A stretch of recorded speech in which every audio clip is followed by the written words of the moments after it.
In the bitter aftermath of World War I, a young bookstore clerk in the Sudetenland nursed grievances that would transform him into one of Nazi Germany's most ruthless administrators. Karl Hermann Frank's journey from provincial nationalist to architect of terror began not with grand ambition, but with the poisonous resentment of a defeated empire. When Hitler's shadow fell across Czechoslovakia in 1938, Frank emerged from obscurity. The failed bookseller became deputy Gauleiter, then state secretary, each promotion marking another step toward absolute power over the Czech lands. By 1943, as German Minister of State for Bohemia and Moravia, Frank commanded an apparatus of oppression that crushed any whisper of resistance. His response to Reinhard Heydrich's assassination in May 1942 revealed the depths of his brutality. Frank orchestrated a campaign of terror that shocked even hardened Wehrmacht officers. The villages of Lidice and Ležáky vanished from the map, their men executed, their women deported to concentration camps, their children scattered or murdered. Buildings were dynamited, rubble bulldozed, the very earth salted.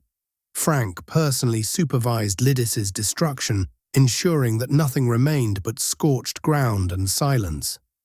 For 3 years, Frank ruled through systematic murder. Thousands disappeared into his prisons and execution grounds.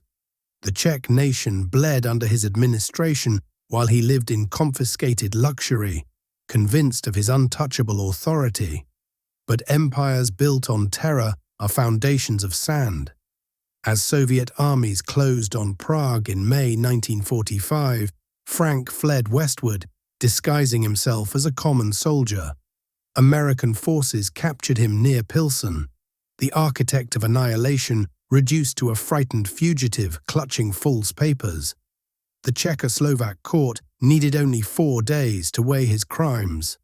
On May 24, 1946, before thousands of witnesses at Prague's Pankrác prison, Karl Hermann Frank faced the gallows. The slow hanging lasted 20 minutes, a public reckoning for private horrors. History remembers Frank not for the power he wielded, but for its inevitable loss. Every regime that rules through fear writes its own ending. The executioner always waits at terror's conclusion. History records their crimes so we can recognize their echoes. If you would like to continue this journey through the hidden corners of World War II, subscribe and join us for the next episode.